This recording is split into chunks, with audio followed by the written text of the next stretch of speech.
On mic today, we have Darryl Banks. How you doing today, good sir? I'm doing fantastic. How about yourself? I am doing fantastic. I'm looking forward to talking to you because your art has been the driving force behind some of my favorite comics, going especially through the 90s, but even past that. And I'm really eager to talk about some of my favorite topics with you. So let's go ahead and get started on that. All One right. of I loved your run in especially Green Lantern. That's one of the top projects you've done. What was it like to work on that? It was a thing where um, when I first started working with DC Comics, I was doing Legion of Superheroes fill-in, but I kind of wanted to work on Green Lantern. Not it wasn't I wouldn't say it was a lifelong dream. It was I just had ideas for the character. I Hmm. mean, growing up, I mean, I was more of a Marvel fan, but when it came to Green Lantern, it was more like as an artist, I just had ideas for the character, and I thought I remember telling my editor on Legion of Superheroes that that I had some ideas, never knowing that the assistant editor uh, for Legion was also the assistant editor for Green Lantern. So they were going back and he was like telling them like, "Hey, this guy, he's got some ideas. What do you think?" Kind of a thing. It was almost like keeping tabs. Like, well, we'll see how he does. Hmm. So when I was given the opportunity to do it, uh, I came on the project thinking I was drawing Hal Jordan. Now, I wasn't the biggest Hal Jordan character fan, but growing up, I loved the art of like Neil Adams and Pat Broderick and Mark Wright and guys like that. So I'm figuring, I'm just going to kind of step into those shoes. And my editor at the time, his name was Kevin Dooley. He said, "Well, there's going to be some changes, putting it lightly." Like, what? Oh, okay. So he said, "But you'll be glad." It's almost like I imagine if they made a movie of my life, that scene would be a part of it. Like, there's going to be some changes, and you will be glad you were on the ground floor of it.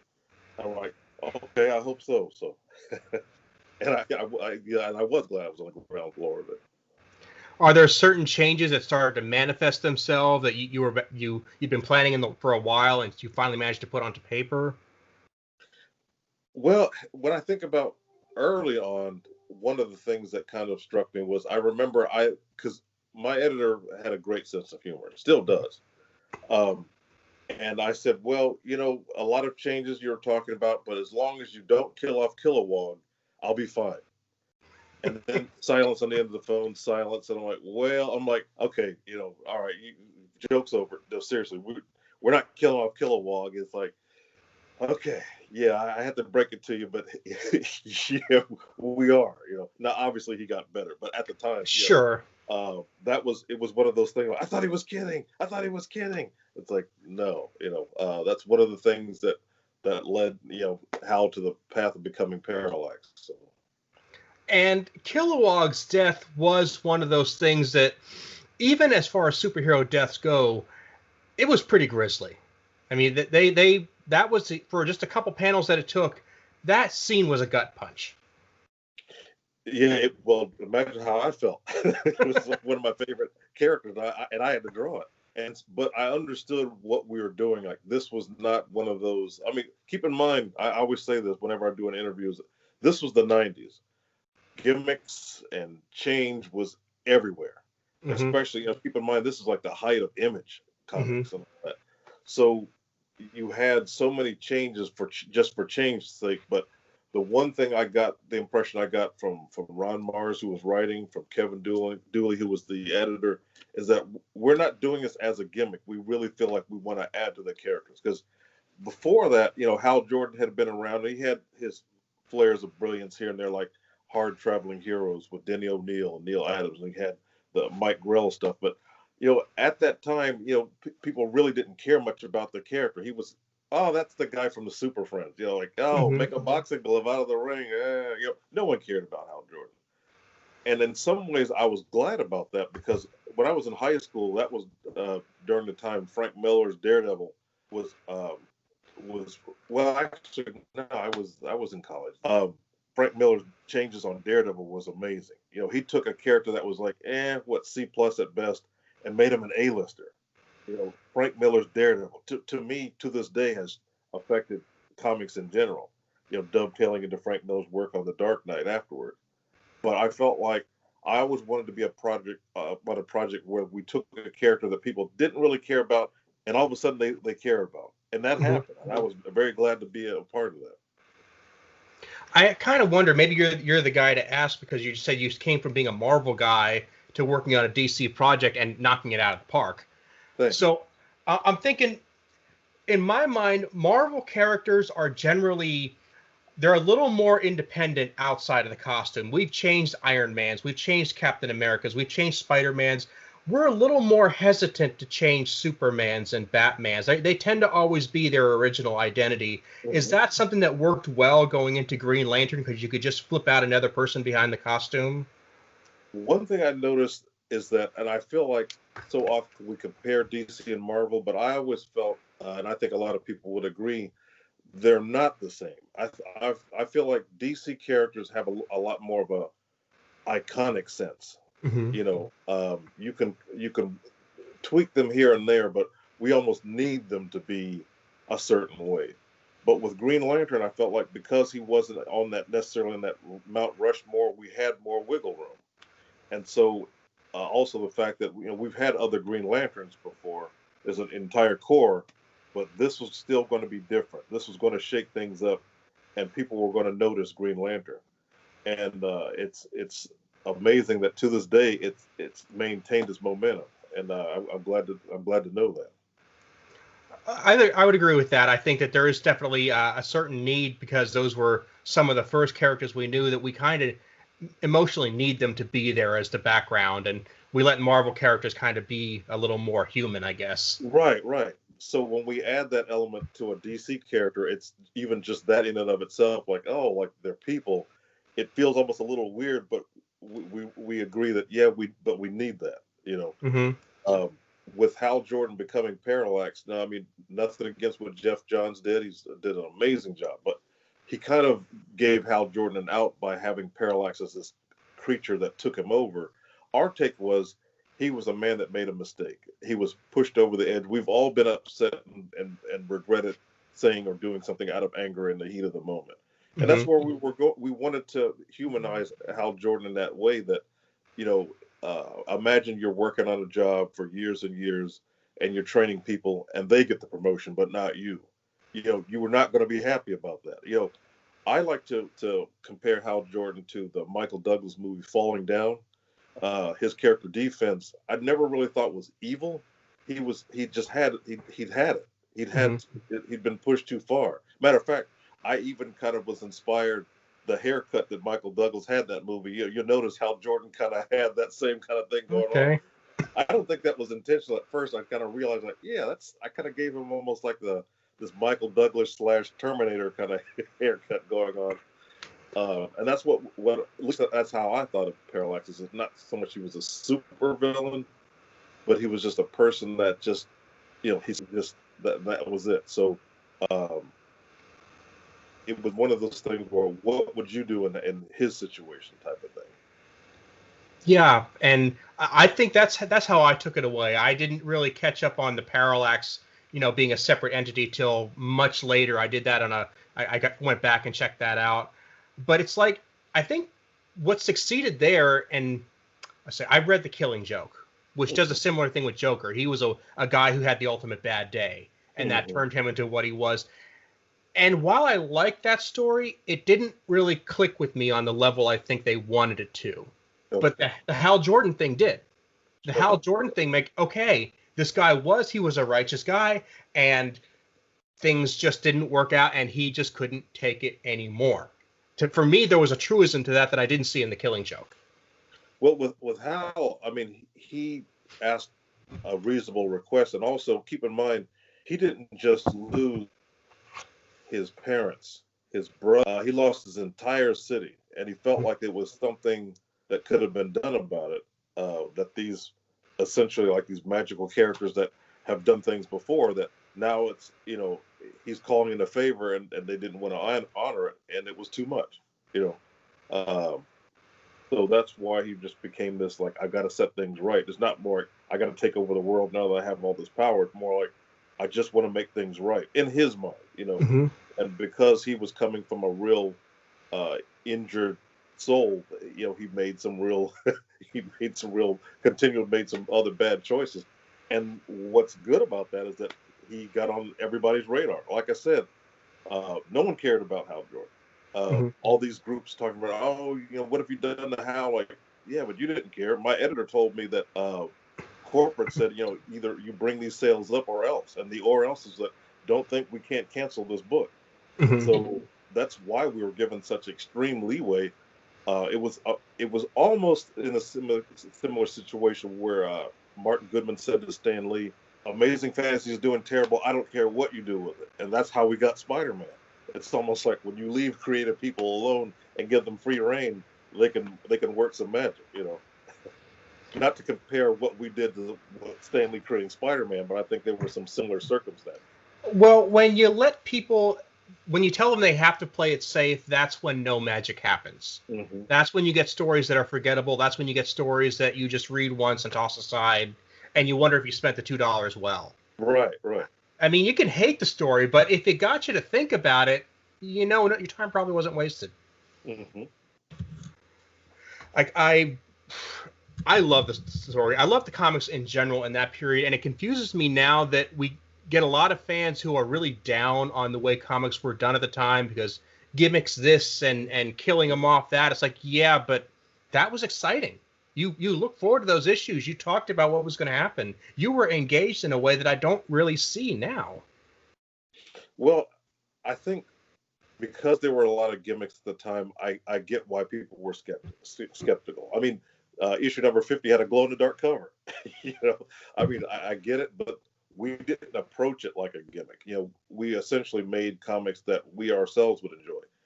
And I remember, like I said, growing up as a kid, pretty much more Marvel than DC, I thought I'm going to have I'm going to do Green Lantern the Marvel way. It was kind of like my my approach to it artistically, and as we started to add more, I would say, personal elements to the characters. Because I always felt like DC characters, they felt like the Super Friends. Not to say the Super Friends was terrible, but I mean, I felt like you cared about Peter Parker, you wondered about Tony Stark. Well, we wanted the same thing with the Green Lantern universe. We wanted, what is Hal Jordan like as opposed to Green Lantern? And then, of course, with Kyle Rayner, we wanted to make him interesting without the ring.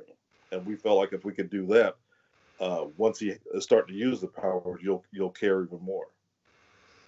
Yeah, and that's the Super Friends. I watch it too. I love it.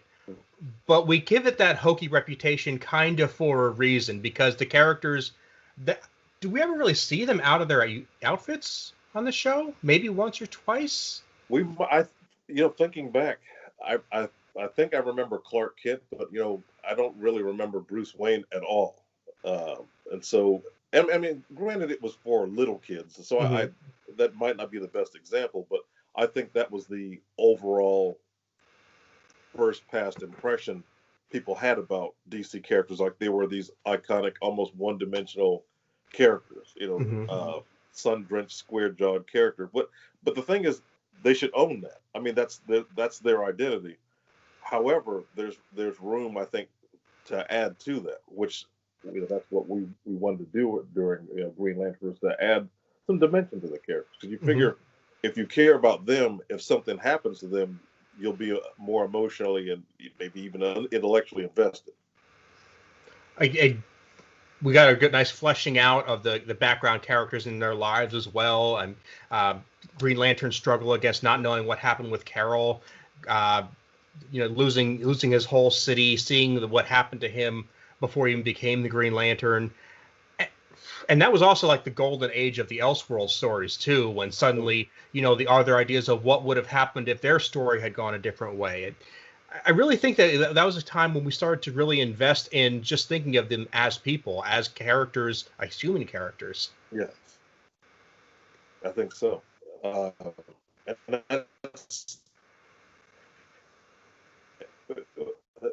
when you care about the character, you'll be more follow what happens. The interesting thing is, I remember, the famous Alex and Alex DeWint, Kyle Rayner's girlfriend, had no long history in the DC universe. She had made maybe 4 appearances before that, if that.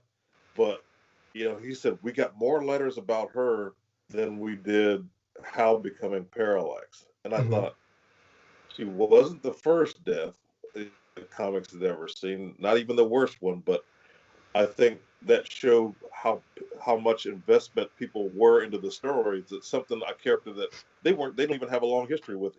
It was shocking. Now, of course, adding to that was that, of course, the comic that you saw was not how I drew it, with Alex in the refrigerator. I don't know if you're aware, but when I originally drew the famous panel, the refrigerator door was open. Um, you could see, she was still dead, but you could see her body intact. Well, the comics code at the time said, well, we can't show that, so draw a refrigerator door mainly closed. And I remember doing that. I'm thinking, okay, but if you show the door closed and you can't see her, people are going to think, like myself, I can't fit a body in my refrigerator unless Mhm. it's in a lot of pieces. So that's what everybody thought. Like, oh my God, he killed her and chopped her up. That made it worse. And so something that we would have been done talking about 2 months later, here in the year 2020, we're still talking about. I mean, there was even a little nod to it in the Deadpool 2 movie with the Christmas edition or whatever, where he Mhm. talked about fridging. The girl in the fridge. That's Alex.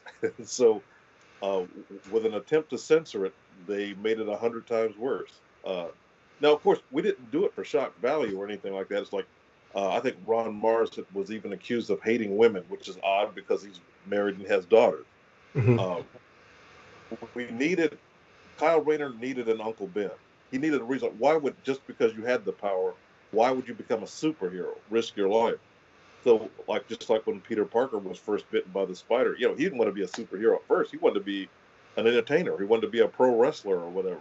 But Uncle Ben's death kind of put everything into focus on why he needed to, the whole, with great power, great responsibility. So we didn't want to have Kyle Rayner's have an uncle have a have a death experience or death scene. So we thought, can't make it an uncle. Well, okay, how about a girlfriend?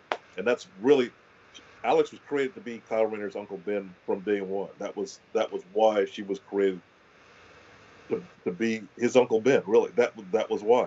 Not because anybody hated women or some kind of thing like that. It was more like, yeah, we need a reason for this character to want to use this power for the forces of good, and to fight the good fight and all that sort of thing. He needed more of a motivation and a reason. That's where that's the foundation for that. I have a hard time thinking of any superhero, any good superhero at least, who became a superhero with an entirely positive background. It seems they all have some sort of tragedy, bad experience, something that made them want to to fight the fight. So Right, I don't see that was avoidable at all. right. And I think about Tony Stark becoming Iron Man. Had Professor Jensen not died, who knows where his life would have turned. But he was inspired. When you see it's a change of perspective, and that can happen in real life. You'll Mhm. discover something and go, all right, now I understand this particular struggle and how I can help. Especially having a resource. But in Kyle's case, it's a superpower. I mean, granted, the Green Lantern was around, but he wasn't super familiar with exactly who they were and what they did. Mhm. But that's what we wanted. We wanted the reader to feel like they were Kyle Rayner. Like, if I got this power ring, what would I do with it? How would I learn as I went along? We it was sort of like a tutorial. Like, this is who Green Lantern is. This is what he can do.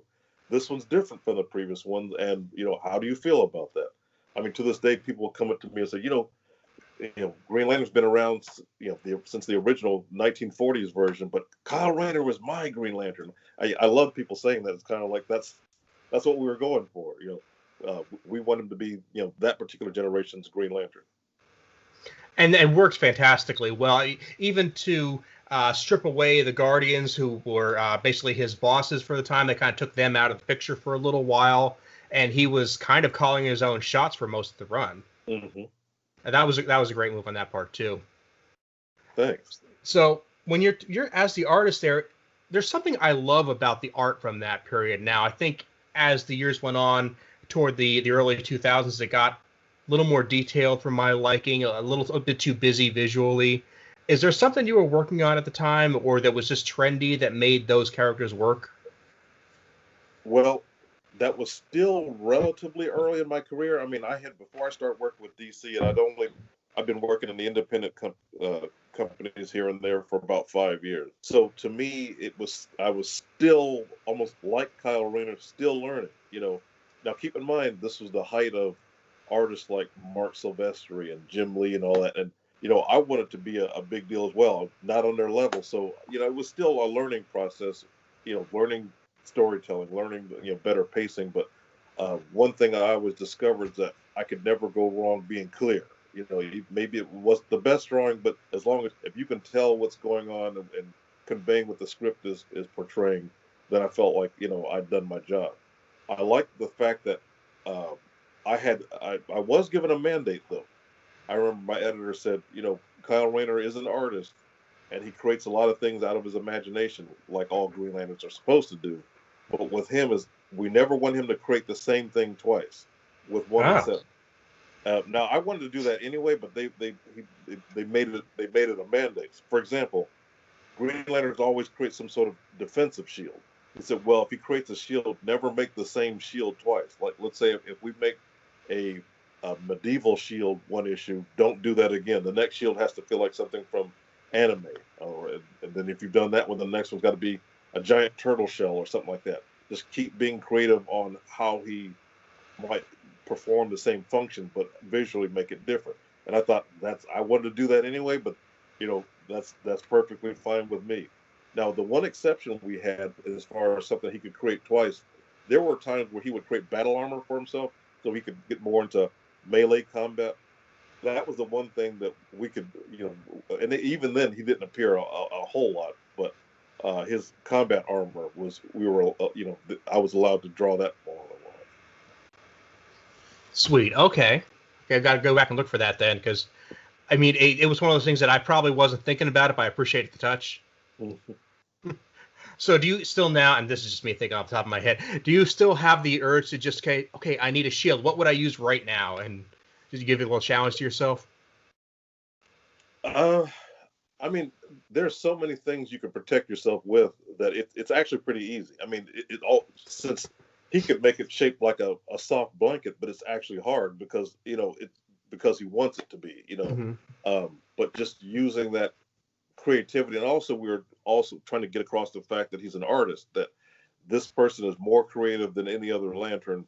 How can we show that? He's got to get a lot more creative in what he makes to get that point across. Else he'll just feel like all the other lanterns, just making things. Now I like the fact that even to this day they even have the other lanterns being real creative with their ring creation. I'm like, yeah, but back in the days it was vacuum sweepers and mouse traps and boxing gloves, and now they're making robots and big laser cannons and all that sort of thing. I'm like, I mean, that's fine, but it's kind of like that was kind of Kyle's thing, but at least they understand that that's visually interesting, especially if it adds to the character. So what were you working on? What are you working on now that I might be able to keep my eyes on? There was I Last year I worked on a World War II graphic novel called Harkin's Raiders. Okay. It was through Ominous Press. Uh, the co-creator of Harkin's Raiders, Alan Cordry, he has a sword and sorcery story idea that he's putting together, and I'm doing some pages for that. And we've had uh, some great artists doing variant covers as well. But that's what I'm working on currently, comic wise. Now, a lot of my work I do commercial illustration and a whole lot of commissions, uh, that sort of thing. But comic wise, that's what I'm working on currently. Now, of course, before that, I did the worked on the Green Lantern 80th anniversary issue, and I mean, that was one of those things where it seemed like it came out of nowhere. I wasn't even paying attention to. Oh yeah, it is the 80th anniversary. I wonder what they're going to do. Then I got an email that I almost deleted. It's like, oh, we want you to do an 8-page story. Like, oh, you do. So one, it was great, drawing Kyle again, actually for DC and not just a commission. And also, that's the first time I ever did any work for DC that was completely digital. Um, I still do traditional pencil and ink, especially with my commission work or convention sketches, that sort of thing. But as far as actual, actual books, it was great being able to show that, that I could do it digitally and to their satisfaction. And I felt pretty confident because most of Harkin's Raiders was digital. It was sort of like a 70-30, and had some uh, traditional art that I'd scanned along with digital. But with this, it's 100%. So, uh, and sort of Freya, the story I'm working on now, that's also completely digital. So, um, trying to get better and better at that, and seeing what happens. Awesome. The World War II story definitely piques my interest because I'm also a big fan of histories, and I love any time that comics and history collide because I think it's a great way to show anything that's actually happening in very visual form. People like Well, war movies. I like war comics. oh, great. See, Harkin's Raiders was the fictional story, but the core characters were a part of was actually real. There were a group called the SOE. I think it was called the oh, I forgot what the acronym was, but it was an international. It's almost like they were. It was a secret up until I want to say the 50s. Like it was kind of a covert type of thing, a joint uh, group with the UK and the United States, and that's what Harkin's Raiders deals with. The main character, James Harkin, he puts together this team, and they've got to get a defected the Nazi scientists across enemy lines, that sort of thing. And it was. I thought I was an odd choice for the project because I'm not known for my historical artwork, but it was written by Ron Mars and created by Alan Corddry, who was a friend of mine. So it's almost like I think I got the gig out of association. But I thought, as a former teacher, I should tell my students, you never know what you might be presented with an opportunity. And if it's something that's out of your wheelhouse, use that as an opportunity to grow. And so some of my first comic work at all when I began my career was I worked on the Wild Wild West, based on an old TV show. And that's kind of like a Western. Mm-hmm. I can't draw the West out of my head. So that was a whole lot of research. Then after that, I did Doc Savage, the Man of Bronze, the old pulp character, which was set in the kind of the 30s, 40s. And once again, I've had to combine research with fiction, and it was like being in school, really.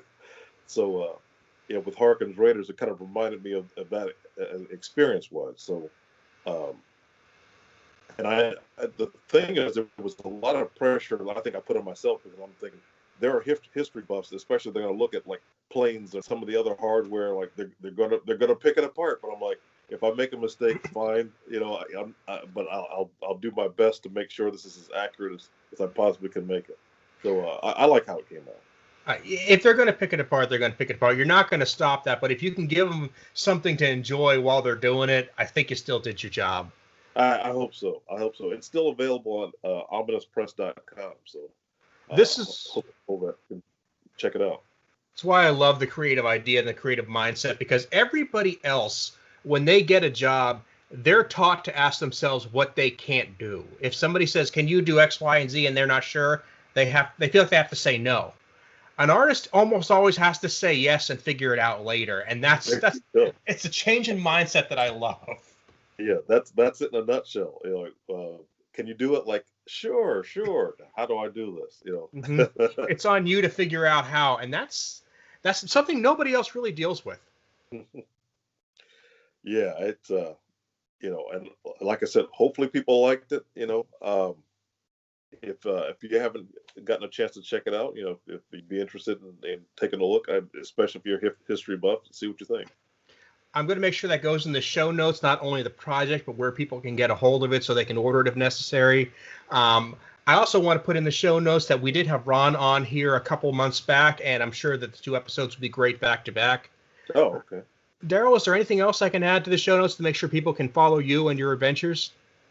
I'm on social media, mainly Twitter and Instagram, and I'm still on Facebook here and there.